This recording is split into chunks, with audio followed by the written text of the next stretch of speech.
जम्मू कश्मीर और हरियाणा में हुए चुनावों का परिणाम आज आ चुका है। हरियाणा में जहां भाजपा की जीत हुई है और 50 सीटें यहां भाजपा ने प्राप्त की है,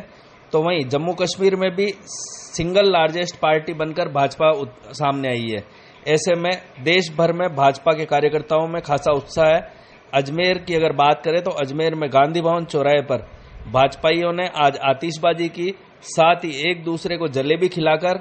इसे जलेबी जीत करार देते हुए सभी ने जश्न मनाया। सभी का कहना था कि एक बार फिर प्रधानमंत्री नरेंद्र मोदी के नेतृत्व में हरियाणा में उनकी सरकार बनने जा रही है। और भाजपा के शहर अध्यक्ष रमेश सोनी ने कहा कि जहां पूर्व में 42 सीटें भाजपा ने प्राप्त की थी, तो वहीं इस बार 8 सीटें अधिक यानी 50 सीटें प्राप्त की है, जिससे कि साफ जाहिर होता है कि भाजपा के पक्ष में आम जनता है। हालांकि इस बार दावे किए जा रहे थे कि हरियाणा में परिवर्तन होगा, लेकिन इस बार जनता ने पूर्व की तुलना में और अधिक सीटें देकर प्रधानमंत्री नरेंद्र मोदी के हाथ मजबूत किए हैं। वहीं उन्होंने ये भी कहा कि हरियाणा में जहां 100 गज का प्लॉट देने और जलेबी फैक्ट्री खोलने के झांसे दिए गए थे, लेकिन फिर भी जनता ने भाजपा को बहुमत दिया है। देश के 2 राज्यों में चुनाव हुए और चुनाव का जो परिणाम आज आया, जिस प्रकार से हरियाणा में कहा जा रहा था कि इस बार वहां पर सत्ता परिवर्तन होगी, लेकिन चूंकि संगठन वहां पर पूरी निष्ठा के साथ लगा हुआ था और वहां की कमान हमारे वरिष्ठ नेताओं ने संभाली थी और शुरू से जनता के ऊपर विश्वास था कि जनता ने भारतीय जनता पार्टी के ऊपर, हमारे देश के यशस्वी प्रधानमंत्री मोदी जी की नीतियों पर जो मोहर लगाई है वो कायम रहेगी। और जिस प्रकार से एग्जिट पोल भी कल तक जिस प्रकार से बता रहे थे कि निश्चित रूप से इस बार परिवर्तन होगा, आज जब परिणाम आए तो स्पष्ट रूप से मैं बता दूं कि आपको 50 सीटें भारतीय जनता पार्टी की वहां पर आई है, जो कि विगत बार से भी 8 सीटें ज़्यादा है। इसका मतलब जनता के अंदर भारतीय जनता पार्टी का आधार बढ़ा है, हमारे मोदी जी की नीतियों में भारतीय जनता का आधार बढ़ा है। और कुल मिलाकर के मैं कह सकता हूँ कि जिस प्रकार से कांग्रेस ने वहाँ पर प्रलोभन देकर के जनता को खरीदने का प्रयास किया, वहाँ 100 गज के प्लॉट बांटने का जो उन्होंने घोषणा की और उनके फॉर्म भरवाए गए, जिस प्रकार से वहाँ के युवराज कांग्रेस के राहुल गांधी जी ने जलेबी की फैक्ट्री लगा करके वहाँ की जनता को जो है प्रलोभन देना चाहा, लेकिन कुल मिलाकर के जनता ने इस राष्ट्र हित के निर्णय पर, चूंकि मतदान सर्वोपरि होता है और उस पर राष्ट्र हित को प्रथम रखते हुए जनता ने भारतीय जनता पार्टी के पक्ष में मतदान किया और पूर्ण बहुमत के साथ भारतीय जनता पार्टी की सरकार बनी। और इसी प्रकार से जम्मू कश्मीर की बेटी में बात करूं तो निश्चित रूप से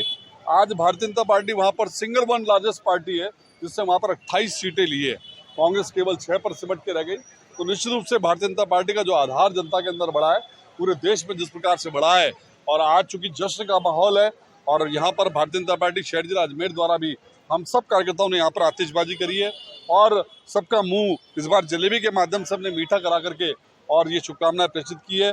निश्चित रूप से कार्यकर्ताओं के परिश्रम की और हमारी भारतीय जनता पार्टी की नीतियों की, माननीय मोदी जी के नेतृत्व की ये जीत है और इस जीत को हम जनता को समर्पित करते हैं कि जनता ने एक बार पुनः भारतीय जनता पार्टी के ऊपर विश्वास है। हरियाणा में पूर्ण बहुमत के साथ भारतीय जनता पार्टी सरकार आने पे और जम्मू कश्मीर में सिंगल लार्जेस्ट पार्टी बनने पर आज अजमेर की भारतीय जनता पार्टी के कार्यकर्ता हमारे जिलाध्यक्ष के नेतृत्व में इस भव्य जलेबी जीत को जश्न यहाँ पर जलेबी खाकर मना रहे हैं। निश्चित रूप से जिस प्रकार की प्रीति हरियाणा की जनता ने मोदी जी की नीतियों को लेकर दिखाई, उनकी नीयत इस बात से नजर आती है कि जिस प्रकार से राहुल गांधी ने पप्पू फैक्ट्री में जलेबी बनाने का एक षड्यंत्र रचा, वहां की जनता को बरगलाने का काम किया, जनता ने उनकी पार्टी की जलेबी बनाते हुए एक भव्य जलेबी जीत भारतीय जनता पार्टी को दी। वहीं जम्मू कश्मीर में धारा 370 हटने के बाद भारतीय जनता पार्टी सबसे सिंगल लार्जेस्ट पार्टी वहां बनकर आई है। वहां पर 25% से ज्यादा वोट, सबसे ज्यादा वोट लेने का काम भारतीय जनता पार्टी ने किया है। इसके लिए मोदी जी को बहुत बहुत साधुवाद मैं देता हूं, माननीय नड्डा जी को, माननीय अमित शाह जी को, जिनके अथक परिश्रम से भारतीय जनता पार्टी इस मुकाम को पाने में सफल हुई है। हरियाणा में तीसरी बार सरकार बना रहे हैं। नायब सैनी जी जो मुख्यमंत्री है उनको मैं बहुत बहुत बधाई देता हूं और हमारे वहां के प्रभारी धर्मेंद्र प्रधान सतीश पूनिया जी को बहुत बहुत अभिनंदन करता हूं और अभिनंदन करता हूं हरियाणा के कार्यकर्ताओं का, जिन्होंने अथक परिश्रम से भारतीय जनता पार्टी की सरकार बनाने का वह मार्ग प्रशस्त किया और जनता का भी अभिनंदन और आभार और साधुवाद कि उन्होंने लगातार तीसरी बार भारतीय जनता पार्टी की सरकार हरियाणा में बनाई और पप्पू जलेबी फैक्ट्री के नैरेटिव को फैल करते हुए जलेबी भारतीय जनता पार्टी की दुकान में भारतीय जनता पार्टी के कार्यकर्ताओं के साथ साथ बैठकर खाई और इस भव्य जलेबी जीत का जश्न आज अजमेर की जनता यहाँ मना रही है।